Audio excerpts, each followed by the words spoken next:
Going to spoil yourself. That's the show. When, Let's go. when is it too young to spoil yourself? Stay tuned.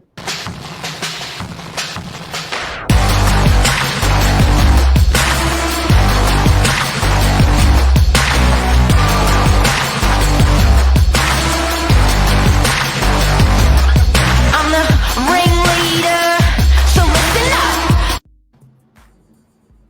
Hello, senior citizen, Hello, Junior. and James Bond. We've got James He's Bond a with us. legend. Look at that. Look at that. The king, the guy that really knows how to enjoy himself. The king of enjoying. Absolutely. When you watch those movies, that's living, huh? That's living. Yeah, you know that's what you're working towards. The cars, the company, the restaurants. That's it. Not for everyone, but Not for certainly everyone. for some, That's true. and certainly for James Bond. That's true. The Swannick's topic. When is it too young to enjoy yourself? In other words, at what age is it okay to start buying the nice cars, start spending money on the restaurants that are a little bit extravagant, almost just living lavish? If that's what you're after. True. But it's a funny one, right? Because at what age do you start? Is it when you earn the right to start earning a bit of money for yourself, and then you can sort of spend your money on whatever you want, or when you retire, or when you get married and have kids? Like what's the answer? When you start, and look, it's a great it's something that we thought it's very candid to have a bit of a chat about it today, but it's conversations we have in the office all the time with each other. If you're gonna do something like buying a home to live in, refreshing your car after a long period, and there's sort of no rhyme or reason. There's sort of no wrong or right, but it's a very interesting topic. And if you don't mind, Billy, I think Billy's the old man in a young body. I love that quote. But it's a chat that you probably have more often with younger people than older people. I guess you're sort of doing your own thing in the second half of your life, and you're making your own moves. But certainly in the first half of your life, you're talking to your parents, you're talking to your colleagues in the office, and you're weighing all up, which is what you're sort of doing at the moment. With moving out into a property, should I move? Should I not move? Juggling, just juggling everything. So, when is it, Billy? When is it the right time to make moves and start spoiling yourself? You know what's hard is like when you buy a property and then you have to go and live in it. You don't want to be, and you're moving out of home, and home's always, comfortable nest where you've grown up. You don't want to move out and then feel like you're living in a bit of a shoebox, or all the comforts of home are no longer with you. So you want to spend money on the nice rug that just sits on the floor because it looks nice and it feels nice, or you want to spend money on the decent bed sheets just because then you're not, scratching yourself to sleep.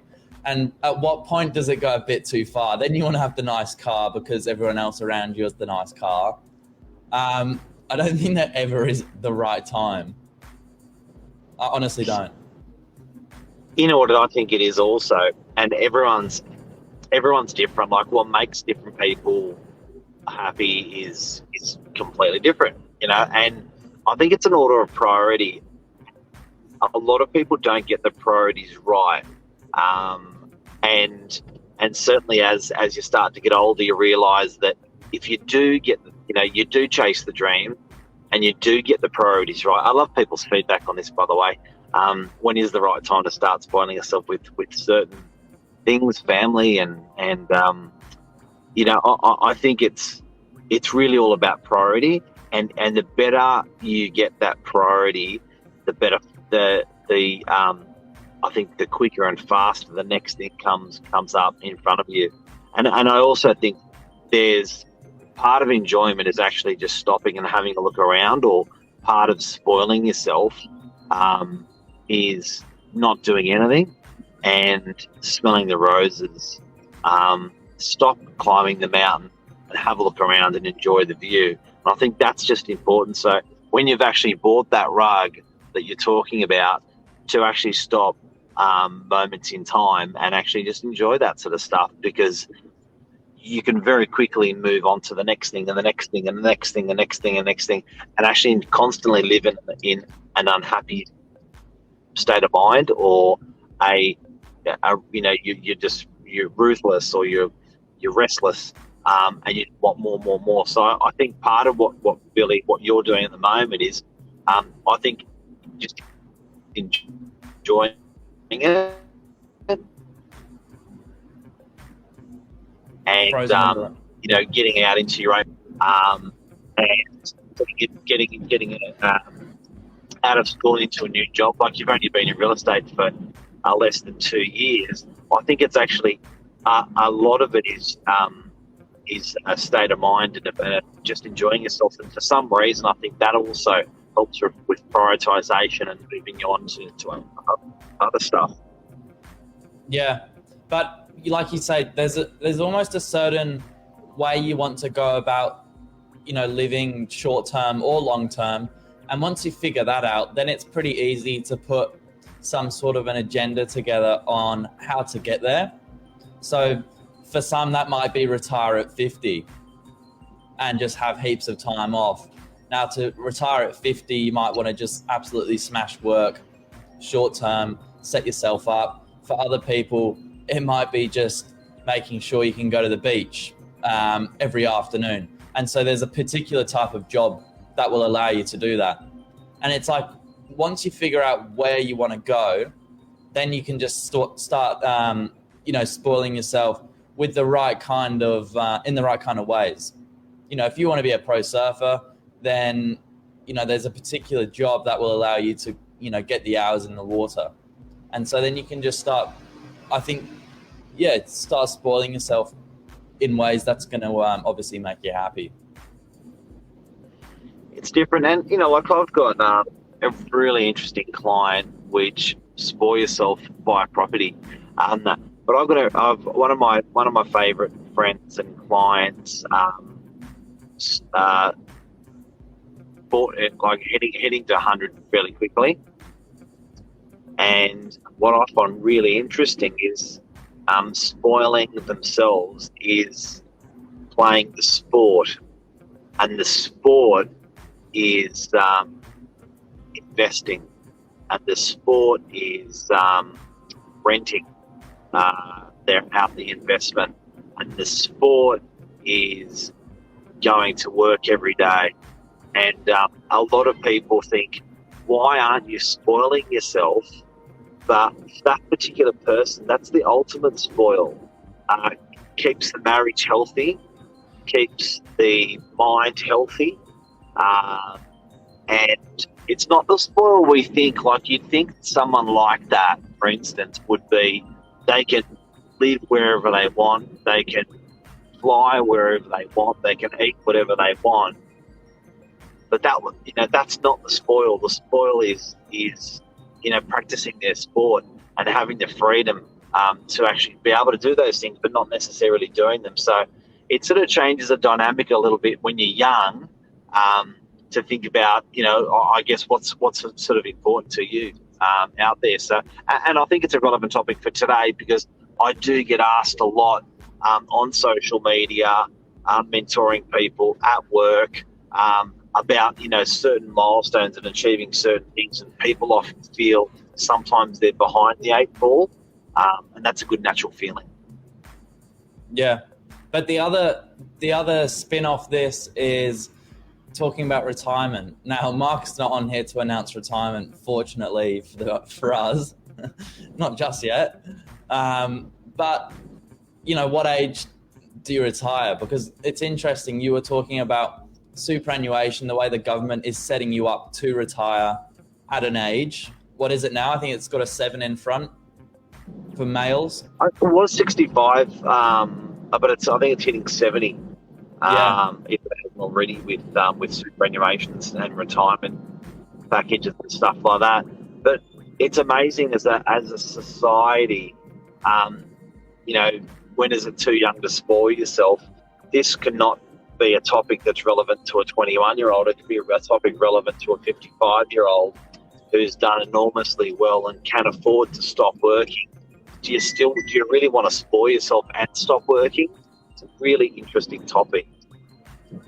Yeah, because a lot of people will find too much time is almost not exactly what they wanted. Maybe they just wanted to cut back a bit, slow down.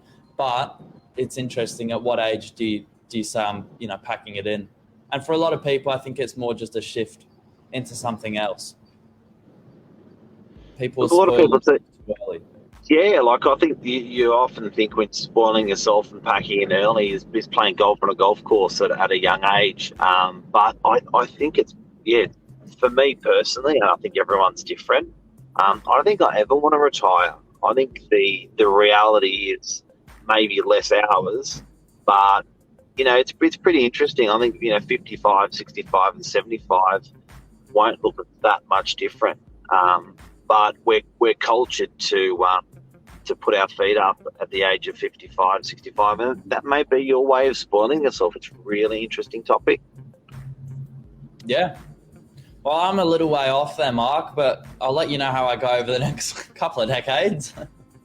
And I think it's going to be great to see your trajectory, Billy. You're a very interesting young person, and so anyone who doesn't follow Billy on social or his work, start watching, because some of the conversations you have are a bit of a spin out. So you're an old man in a young man's body.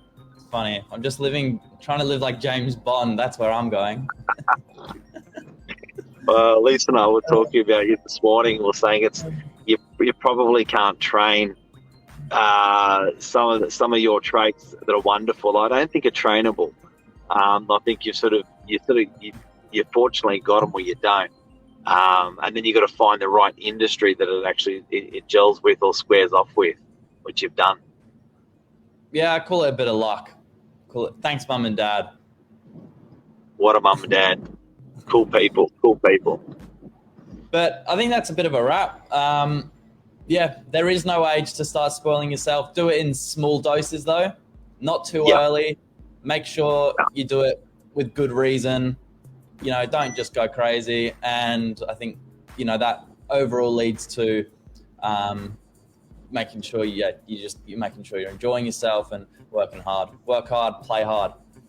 And having all those spoils in priority as well, and those things that you're after. And it's certainly a marathon, not a sprint. So you don't want to do a spoil of a sprint either. So it's all priorities.